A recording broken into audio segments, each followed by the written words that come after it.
ഇന്ന് നമ്മൾ ഇവിടെ ചർച്ച ചെയ്യാൻ പോകുന്നത് കഴിഞ്ഞ വർഷങ്ങളിൽ എക്സാമിനേഷൻ ബോർഡിനും PSCയും ഒക്കെ ചോദിച്ച ചില ക്വസ്റ്റ്യന് അതിൻ്റെ ആൻസറുമാണ്. ഇപ്പം ഈ ക്വസ്റ്റ്യൻ അതിൻ്റെ ആൻസറും നിങ്ങൾ കേട്ട് കഴിഞ്ഞിട്ട് ഇതുപോലെ തന്നെ എക്സാമിന് ചോദിക്കുന്ന കുറച്ച് ഉണ്ടാകും. കൂടാതെ ഈ ക്വസ്റ്റ്യനുമായി ബന്ധപ്പെടുത്തിക്കൊണ്ട് ഏതൊക്കെ രീതിയിലുള്ള ക്വസ്റ്റ്യൻസുകൾ വരാം, എങ്ങനെയൊക്കെ ചോദ്യങ്ങൾ വരാം എന്നുള്ളതിനെ പറ്റിയുള്ള ഒരു അറിവ് ലഭിക്കാനാണ് പ്രധാനമായിട്ടും ഈ പ്രീവിയസ് ക്വസ്റ്റ്യൻസ് നിങ്ങൾ ഉപയോഗിക്കേണ്ടത്. ഏതെങ്കിലും സ്ഥിരമായി ചോദിക്കുന്ന കുറച്ച് ക്വസ്റ്റ്യൻസുകളുണ്ട്. കൂടാതെ ഓരോ എക്സാമിനേഷനും പുതിയതായിട്ട് ചില ക്വസ്റ്റ്യൻസുകൾ കടന്നു വരാറുണ്ട്. ആ കടന്നു വരുന്ന ക്വസ്റ്റ്യൻസുകൾ അതാണ് നമ്മുടെ റാങ്ക് മേക്കിംഗ് ആയിട്ട് വരുന്നത്.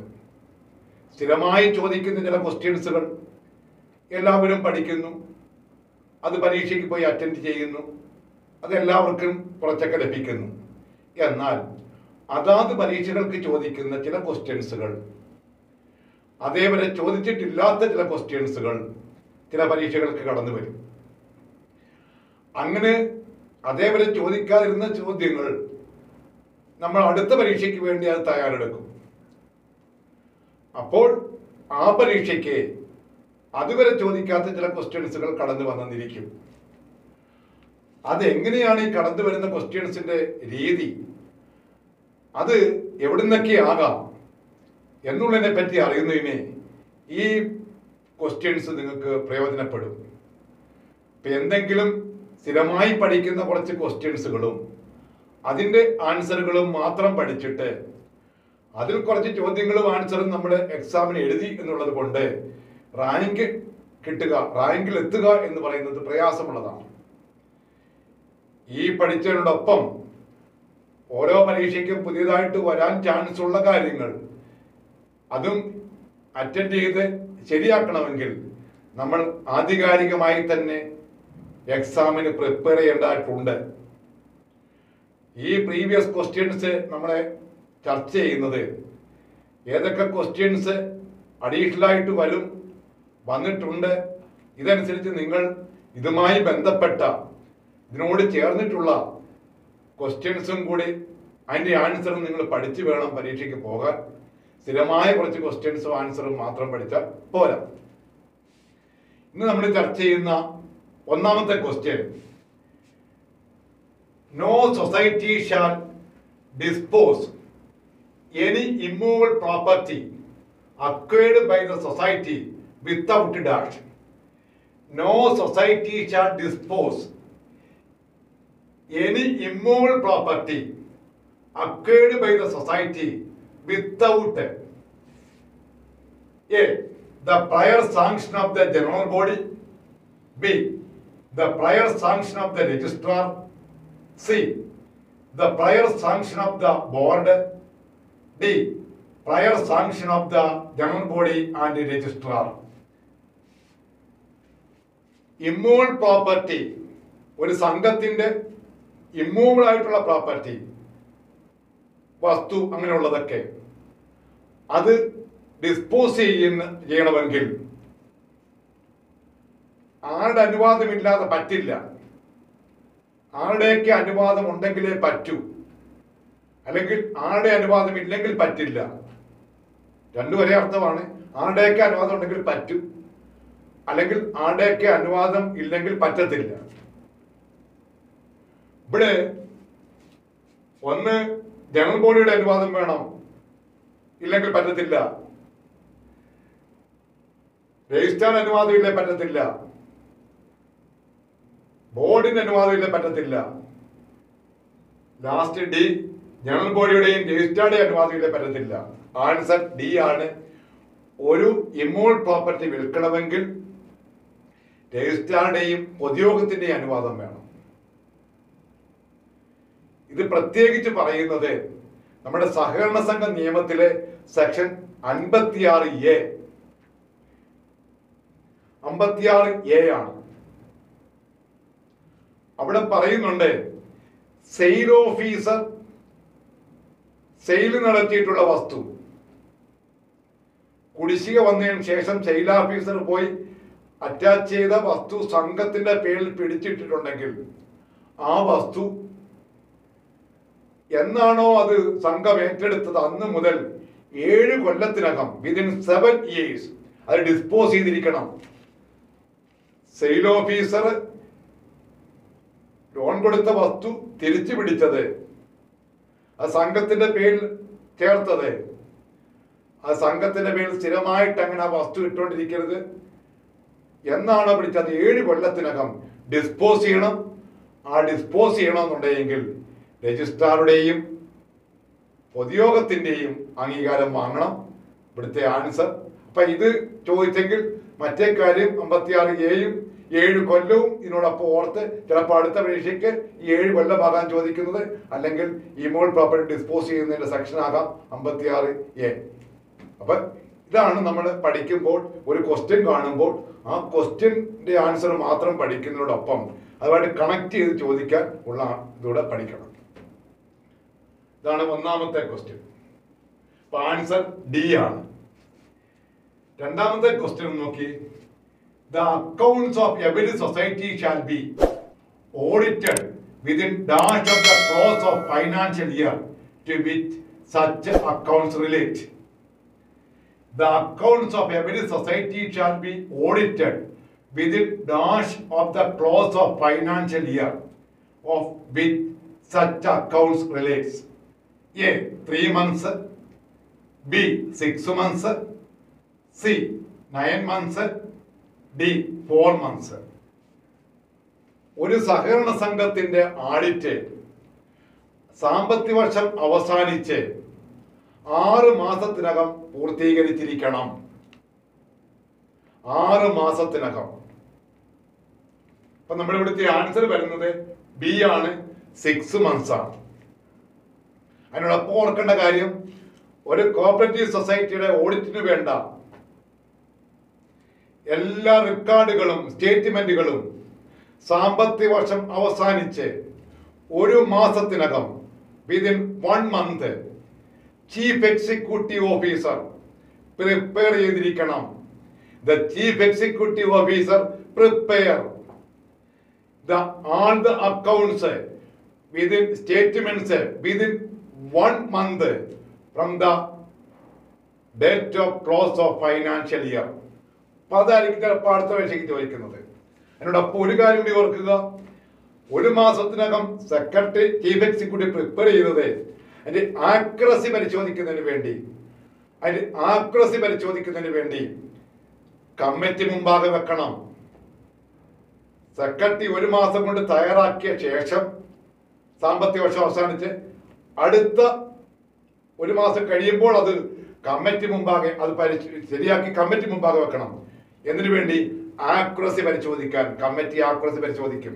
വിതിൻ 1 month 1 മാസത്തിനകം അവർ ആക്യുറസി പരിശോധിക്കണം. എന്നിട്ട് DCA അറിയിക്കണം ഓഡിറ്റിന് ആളിനെ വിടാൻ. ഇപ്പൊ DCA ആളിനെ വിട്ടാൽ ആ വരുന്ന ഓഡിറ്റർ DCA വിട്ട ഓഡിറ്റർ 4 മാസത്തിനകം പൂർത്തീകരിക്കണം. അപ്പം 1 മാസം സെക്രട്ടറിക്ക് തയ്യാറാക്കാൻ, 1 മാസം കമ്മിറ്റിക്ക് പരിശോധിക്കാൻ, 4 മാസം ഓഡിറ്റർക്ക് പൂർത്തീകരിക്കാൻ. പരമാവധി മൊത്തം കൂട്ടുമ്പോൾ 6 മാസം, ചുരുക്കി പറഞ്ഞാൽ 6 മാസത്തിനകം പൂർത്തീകരിച്ചിരിക്കണം. അതാണ് രണ്ടാമത്തെ ആൻസർ ബി ആണ്, 6 months. അപ്പം ഇവിടുത്തെ ചോദ്യത്തിന്റെ ആൻസർ 6 months. ചിലപ്പോൾ സെക്രട്ടറി എത്ര നാളിനകം വേണം ചോദിക്കാം, അത് 1 മാസം. കമ്മിറ്റി ആക്യുറസി പരിശോധിക്കേണ്ട എത്രയാണ്, 1 മാസം. ഓഡിറ്റർ വന്നാൽ എത്ര നാളിനകം പൂർത്തീകരിക്കണം, 4 മാസം. അത് ഇതിനോടൊപ്പം നിങ്ങൾ പഠിക്കുക. അപ്പോൾ ഇതിന്റെ കണക്റ്റഡ് ആയിട്ടുള്ള ചോദ്യങ്ങൾ വന്നാലും എഴുതാൻ പറ്റും. അടുത്ത question. It shall be the duty of the dash of every society to ensure the accuracy of the financial and other statutory statements. A. Secretary, B. President, C. Chief Accountant, D managing committee. ഇപ്പൊ നമ്മൾ പറഞ്ഞതേ ഉള്ളൂ, ഇത് പരീക്ഷയ്ക്ക് ചോദിച്ചതാണ്. ഒരു സഹകരണ സംഘത്തിന്റെ ആഡിറ്റിനു വേണ്ട പേപ്പറുകൾ എല്ലാം ശരിയാക്കേണ്ട ഉത്തരവാദിത്തം ചീഫ് എക്സിക്യൂട്ടീവിനാണ്. 1 മാസത്തിനകം. എന്നിട്ട് അതിന്റെ ആക്യുറസി പരിശോധിക്കാൻ വേണ്ടി കമ്മിറ്റി മുമ്പാകെ സമർപ്പിക്കണം. അപ്പൊ ആക്യുറസി 1 മാസത്തിനകം പരിശോധിക്കേണ്ടത് മാനേജിംഗ് ഡയറക്ടർ കമ്മിറ്റിയാണ്. അപ്പം ആക്യുറസി ഓഫ് ദ അക്കൗണ്ട്സ്, അതിന്റെ സ്റ്റേറ്റ്മെന്റുകളുടെ ഒക്കെ ആക്യുറസി പരിശോധിക്കേണ്ടത് ആരെന്നാണ് ചോദ്യം. അതിന്റെ ആൻസർ മാനേജിംഗ് കമ്മിറ്റി എന്നാണ്. ഇവിടെ A secretary, B president, C chief accountant, D managing committee. ഇപ്പൊ നമ്മുടെ ആൻസർ ഡി മാനേജിംഗ് കമ്മിറ്റിയാണ്.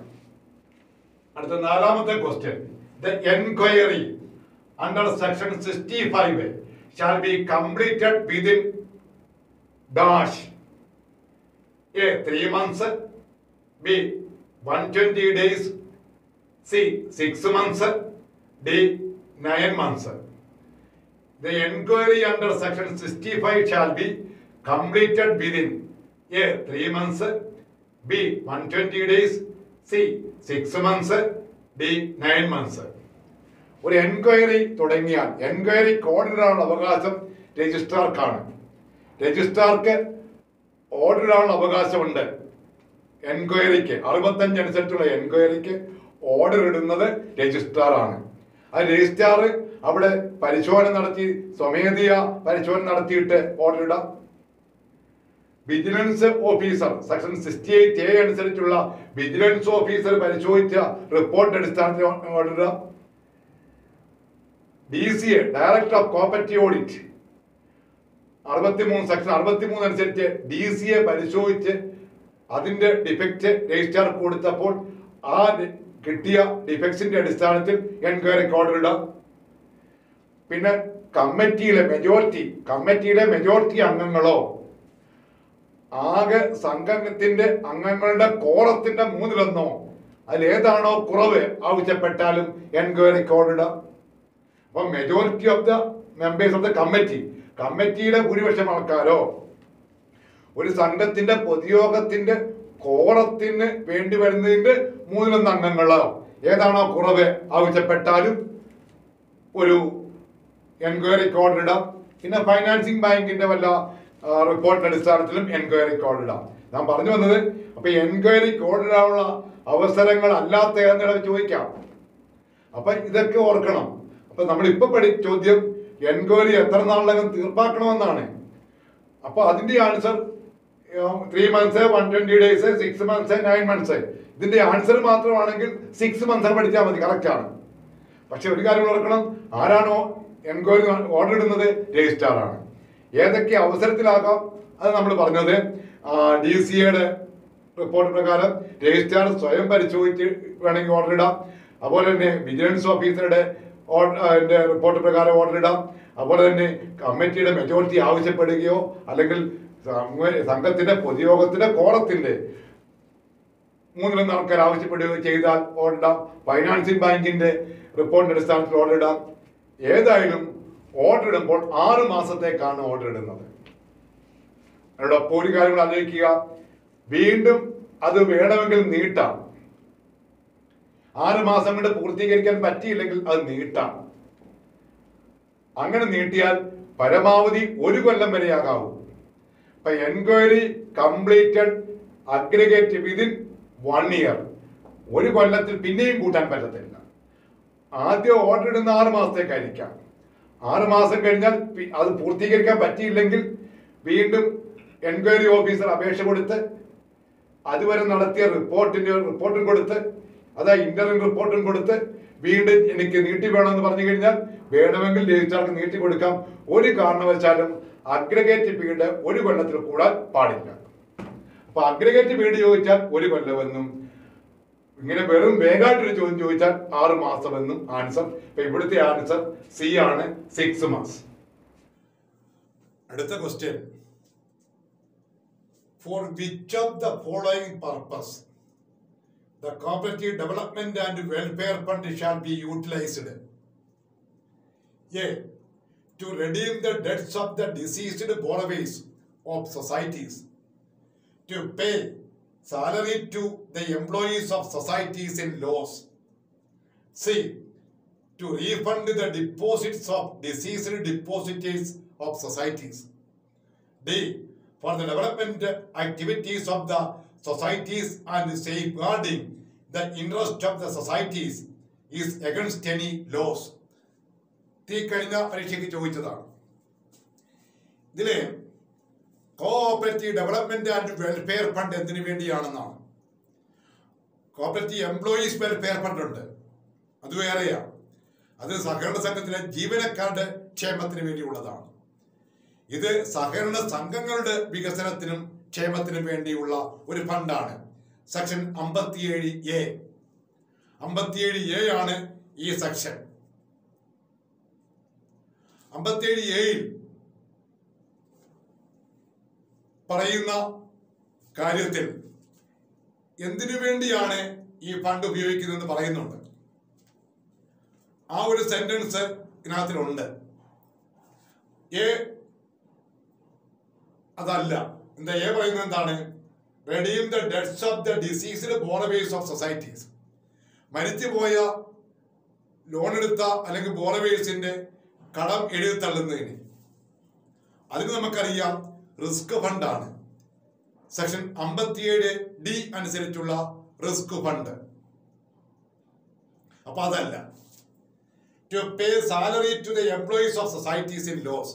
നഷ്ടത്തിലോടുന്ന സംഘങ്ങളുടെ ജീവനക്കാർക്ക് ശമ്പളം കൊടുക്കാൻ വേണ്ടിയല്ല. Refund the deposit to deceased depositors of societies. മരിച്ചുപോയ ഡിപ്പോസിറ്റുകാരുടെ ഡിപ്പോസിറ്റേഴ്സിന്റെ ഡിപ്പോസിറ്റ് കൊടുക്കാൻ വേണ്ടി, അതുമല്ല. അപ്പൊ പിന്നെ ആൻസർ ഏതാ? ഫോർ ദ ഡി ആണ്. For the development activities of the societies and safeguarding the interest of the societies is against any loss. എന്നാൽ ഈ സെന്റൻസ് പൂർണ്ണമല്ല. നിങ്ങൾ നമ്മുടെ പരീക്ഷയ്ക്ക് ഇത്രയായിരുന്നു ചോയ്സ് വന്നത്. ഇതിന്റെ ബാക്കിയും കൂടെ വരുമ്പോൾ മാത്രമേ ആ ചോയ്സ് കറക്റ്റ് ആകൂ. ഇവിടെ പറഞ്ഞത് നഷ്ടം മൂലം ഉണ്ടാകുന്ന സംഘത്തിന്റെ നഷ്ടം മൂലം എന്തെങ്കിലും കുഴപ്പം ഉണ്ടാകുമ്പോൾ അവരെ സംരക്ഷിക്കാൻ വേണ്ടി. എന്നാൽ ഇതിന്റെ മൊത്തത്തിൽ വരുമ്പോൾ ആ ലോസ് കഴിഞ്ഞും വരേണ്ടതാണ്. ഇപ്പൊ societies is against any loss or damage to their assets and properties despite reasonable precaution to prevent such loss or damage എന്നുണ്ട്. അപ്പൊ ഇവിടെ ലോസ് വരെ പറഞ്ഞ് അതുകൂടെ വരുമ്പോഴത്തേക്കും ആ സെന്റൻസ് ഭയങ്കരമാകും. അതുകൂടെ വന്നാൽ മാത്രമേ ഇതിന്റെ കറക്റ്റ് അവിടെ ലക്ഷ്യമാകത്തുള്ളൂ. ഇവിടെ ലോസ് എന്ന് പറഞ്ഞ് അവസാനിപ്പിച്ചിരിക്കുകയാണ്. ലോസിനോടൊപ്പം ലോസ് ഓർ ഡാമേജ് എന്തിന്? To their asset.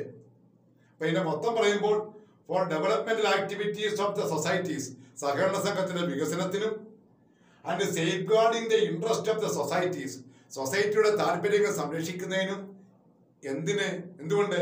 Against any loss, നഷ്ടമുണ്ടാകുന്നു. അതിന് ബാക്കി എന്ന് പറയുന്നതാണ് ലോസ് ഓർ ഡാമേജ്. ലോസും ഉണ്ടാകാം, ഡാമേജും ഉണ്ടാകാം. To their assets and properties, അവരുടെ അസറ്റിനോ പ്രോപ്പർട്ടീസോ ഡാമേജ് ഉണ്ടായി, അങ്ങനെ ലോസ് ഉണ്ടായി, അതുമൂലം ഉണ്ടാകുന്ന കഷ്ടപ്പാടുകൾ, അതുപോലെ ഉണ്ടാകുന്ന സംഘത്തിലുള്ള കുഴപ്പം, അത് പ്രൊട്ടക്ട് ചെയ്യാൻ, അത് സേഫ് ഗാർഡ് ചെയ്യാൻ. ഇനി ഈ ഡാമേജും ലോസും ഉണ്ടായത് ആരെങ്കിലും സംഘം ജീവനക്കാരോ കമ്മിറ്റിക്കാരോ അവരുടെ കുഴപ്പം കൊണ്ട്, അവർ കാണിച്ച കുഴപ്പം കൊണ്ടാണെങ്കിൽ അപ്പോൾ ഇതിനില്ല. അതിന് പ്രത്യേകിച്ച് പറഞ്ഞിട്ടുണ്ട്, despite reasonable precaution to be taken by the society.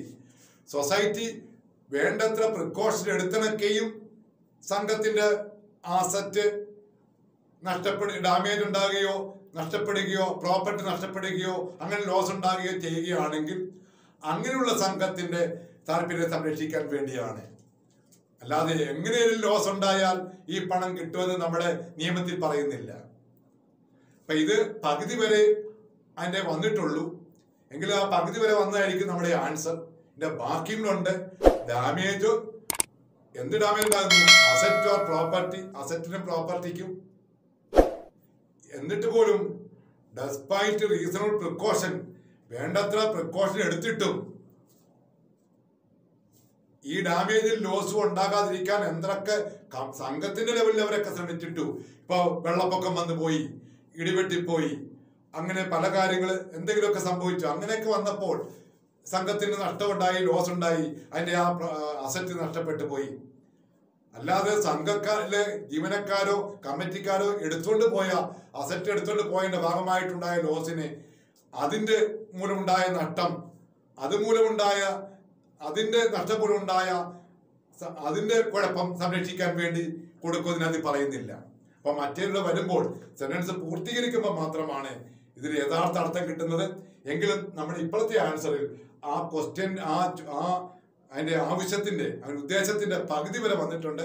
ബാക്കിയും കൂടെ എഴുതിയാൽ മാത്രമേ അത് വരത്തുള്ളായിരുന്നു. പക്ഷെ ആ ചോയ്സ് അങ്ങ് വലുതാകുന്നുള്ളത് കൊണ്ടായിരിക്കാം പകുതിക്ക് വെച്ച് നിർത്തിയത്. അതുകൊണ്ട് മൊത്തം അർത്ഥവും വന്നിട്ടില്ല. എങ്കിലും ആൻസർ നമ്മൾ ഇവിടുത്തെ അതിന്റെ പകുതി വന്നത് കൊണ്ട് അത് എഴുതുകയാണ്.